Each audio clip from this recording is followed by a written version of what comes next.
I cannot even explain to you how excited I am right now because we are about to unbox a Kindle, some Kindle accessories, and set it all up together. So let's go. So first of all, I just wanted to say that I have had a Kindle for years now and I do use it a lot, but I have used it to read like series and reread series. I am a big Harry Potter girl and I have literally reread Harry Potter on my Kindle.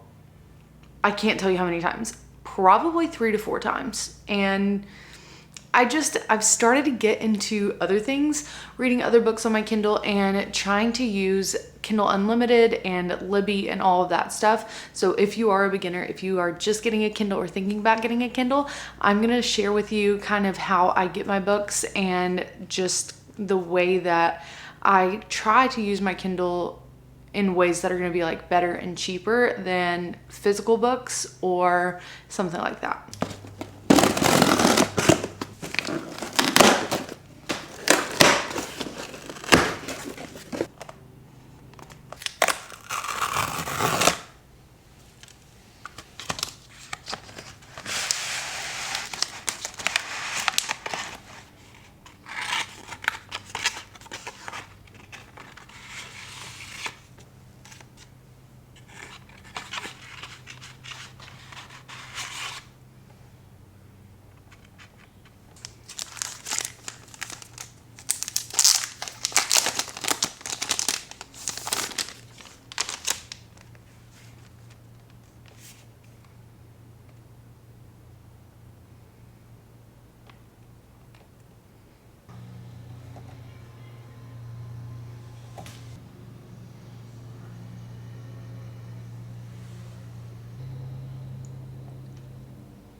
Setup is super simple. I literally just had to log in and it's all ready to go. It's giving me a little tour. So it's giving you pull down for quick access to the settings. This is really important because later we'll talk about airplane mode. You get it by pulling down, kind of like you will on your phone. Your library is right here, home is right here, so the library is everything that you have downloaded, and then home also gives you like some recommendations. It's also telling you that you can like scroll left, right, up, down, all of that stuff. And then there's another menu up here up top. Okay, once your Kindle's all set up and ready to go, you're gonna be so excited to look through all of this. If you've ever had a Kindle before or even just like the Kindle app, all your stuff will be right here and then it will give you suggestions based off of that on your home feed. So we'll talk more about that in a second, but first I want to show you some accessories that we have. When it comes to getting cases for your Kindle, I would highly recommend you do it. I didn't have a case or anything for my Kindle when I first got my Kindle back in like 2020, and see what happened was, actually, I have no idea what happened, but I think what happened was some essential oils were being diffused and it absolutely ruined my screen. You can't really tell on camera, I don't think, but I can tell. It looks like scratches everywhere. So I highly recommend getting a case. I have gotten a case before, and the case that I got was one of these that flips open. So it kind of closes, and this is like a nice material for the screen. This is nice, okay? So you can put it on your Kindle. So here's my Kindle. I could take it and pop it in, close it, and everything is safe, right? However, I don't really like these cases. This, when I'm trying to read, just kind of like gets in my way and I don't like how it feels. So I'm not a huge fan of that. So this time, what we're gonna do is we're going to unbox a new case, and it's nothing fancy. It's actually like super cheap.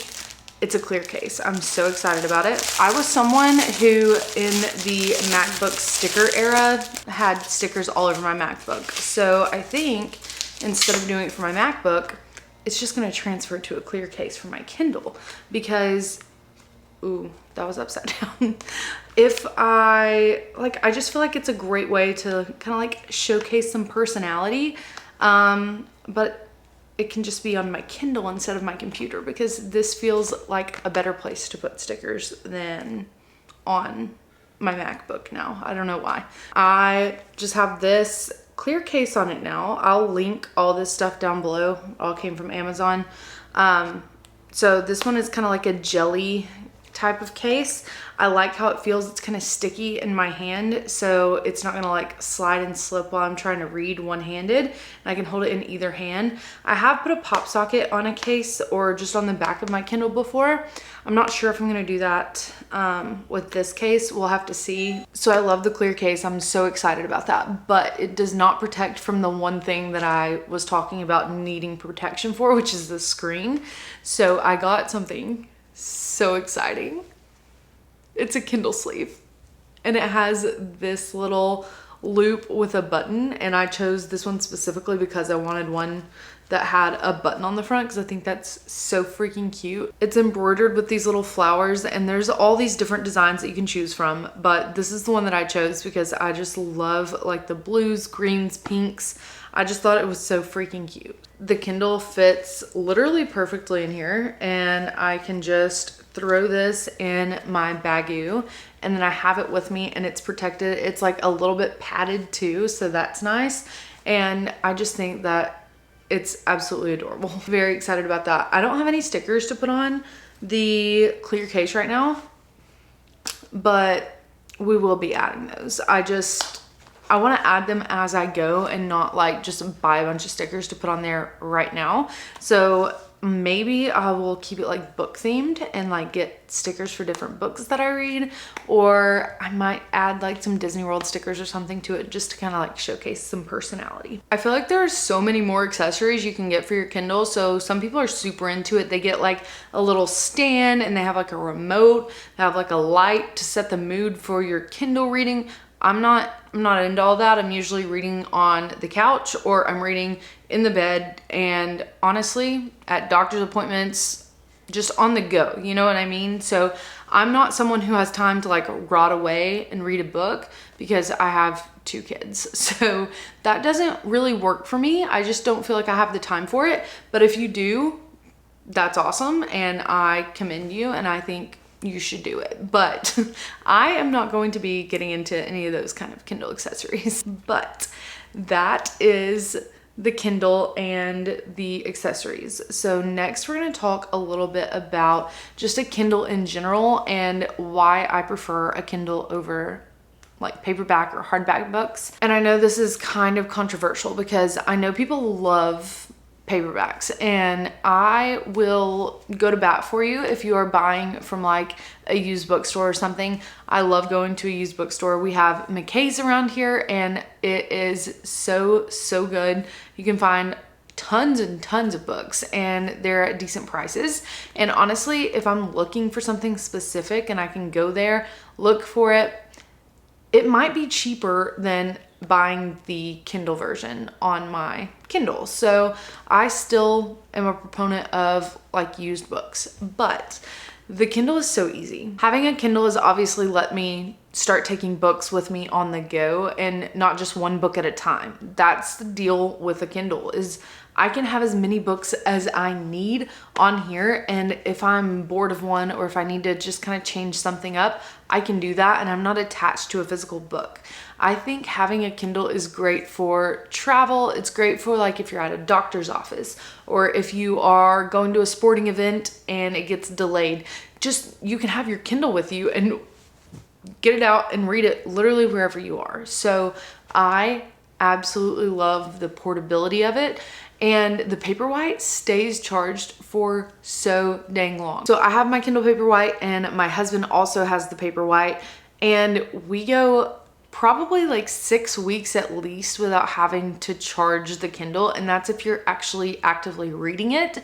If you're not, it's gonna last longer. So we pretty much have started reading our Kindles every single day, and you don't have to charge these things. It's fantastic. Another great thing about the Kindle, and this is not every single Kindle version, but definitely with the Paperwhite, is that it is waterproof. So you can take it to the pool, you can take it to the beach, to the lake, and not really have to worry about it getting splashed on or anything like that. So that's obviously a lot different than a paperback, but then that is one reason that I would say upgrade to the Paperwhite over the Kindle Basic. I think the Kindle Basic is also a really good option, and I think it's a little bit smaller, easier to hold, but it doesn't have the waterproofing and it doesn't have the ability to change the screen as much as the Paperwhite does. If you do have an older Kindle, you can trade that into Amazon, and for most Kindles, they'll give you like a 20% discount on a new Kindle. So taking that discount into consideration, if you have an older one, you might be able to get a Paperwhite for the same price as getting a basic. If you're new to reading on a Kindle, the good thing about it is there are ways to get free books or really, really cheap books on the Kindle, because that is kind of like a drawback that people see with having a Kindle is you're literally paying like $12 for an ebook. You can't resell it. You can't like hand it off to the next person. Like if I read a book and I think my friend's gonna like it, I can't be like, hey, here's this book that you're really gonna like, because I don't have a copy of it. It is literally on my Kindle. I'm not gonna hand them my Kindle so that they can read it.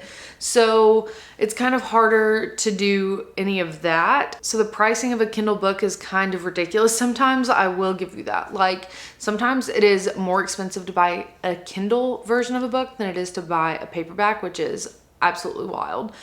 And that should never be the case. I don't know why that happens. If you just look into it, it's pretty easy to be able to get a lot of books for free or for cheap. So the first thing that I would look into is getting a library card. If you don't have one, you can usually apply like online to get a library card for your local library. And with this, you can use the Libby app, and the Libby app just lets you go through and place holds on different Kindle books that you can get from your library. You just put your library card information into their app, and then you can scroll through and see all the different Kindle books that they have. And you can, if it's available now, just like download it and read it. If it is not available now, but it is available at your library, then you're able to place a hold on it until somebody else is done reading it or their hold is up, and then you will get that delivered to you then. The problem that I've had with this is I live in like a little small town, kind of like suburb of Chattanooga, Tennessee. And if I had a Chattanooga library card, this would be great, right? Because they have tons of titles, but my local library doesn't really have that many ebooks. Like they have tons of books if I'm gonna go to the library and pick out a book, but when I looked on the Libby app or if I look on their website, it's just hard to find like good books that are Kindles, because they don't really buy like the new releases, or like the super popular ones are on hold for forever. So I just feel like sometimes that one's super limited. One thing that I will say is if you do this and you are trying to read a book, but you're not a super fast reader. So if I get a book from the library and download it to my Kindle, I make sure it's downloaded all the way, because I'm not someone who's gonna read something super quickly unless I'm really into it. So if I find one that I'm gonna read, but I'm not gonna read it super fast, I will make sure that it's downloaded and turn airplane mode on to my Kindle, because if airplane mode is on, it will not realize that your hold is up. So essentially you just get to keep the book until you turn airplane mode off. This will absolutely not work if your Kindle dies though. So make sure your Kindle doesn't die, restart or reconnect to Wi-Fi in any way, or your book is gone. The way that I get a lot of my books when I'm reading on my Kindle is through Kindle Unlimited. And if you buy a new Kindle, it will usually come with 3 months of Kindle Unlimited for free. That's not gonna work for you if you've ever bought a Kindle on that specific Amazon account before. So if you are not new to buying a Kindle and you want 3 months of free Kindle Unlimited, you might make a new Amazon account to buy your new Kindle. But if you aren't gonna do that, if you are just gonna like pay the normal price, it's like $12 a month, I think, or $10.99 a month maybe. and you get all of the books that they have included on the Kindle Unlimited library. Kindle Unlimited is usually pretty good for like romance and thrillers and things like that. And then there are some good like nonfiction books on there too.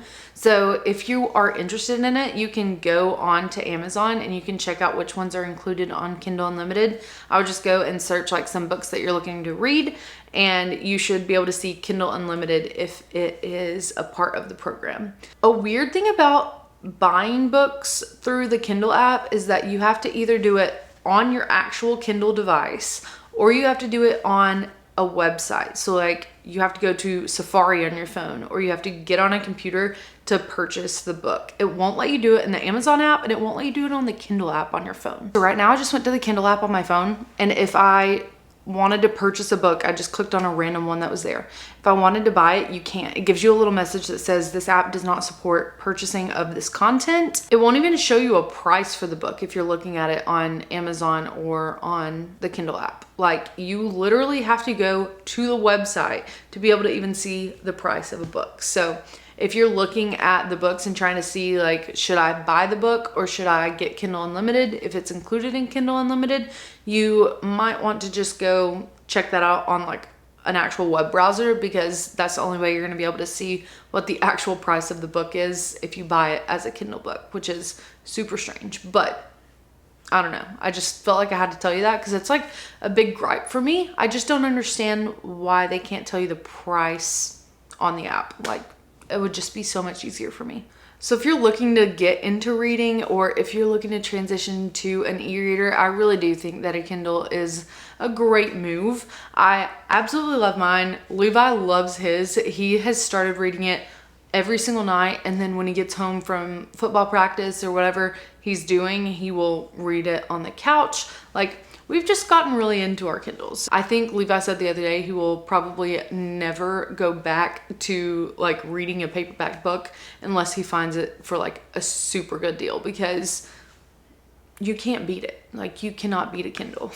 If you are just getting into reading, I do have a little list of books that are on my TBR, and this is like just like basic books that people always recommend, and I just feel like this is a really good way to start reading, because like I said, you just need to figure it out. You know, you need a mix of things. You need to figure out what you like, what you hate. You don't have to read these and finish these. Like, I will go through some books and start them and then be like, okay, this is not for me, and I just won't even finish it. Like, I left a book on 12% the other day because I was like, I don't love it. So we aren't gonna waste our time just reading something because other people say that they like it, you know? Like, you have your own opinions, and that's great. So I highly recommend a Kindle. That's gonna be it for this video. Thank you guys so much for watching. I hope you enjoyed it. If you have any other questions about Kindles, Kindle Unlimited, or any books that I have loved, hated, please leave them down in the comments below. I'm gonna go for a little 2-mile walk. We're gonna set up some things at the football field for like my husband's job, and then we're gonna come right back here to read the night away.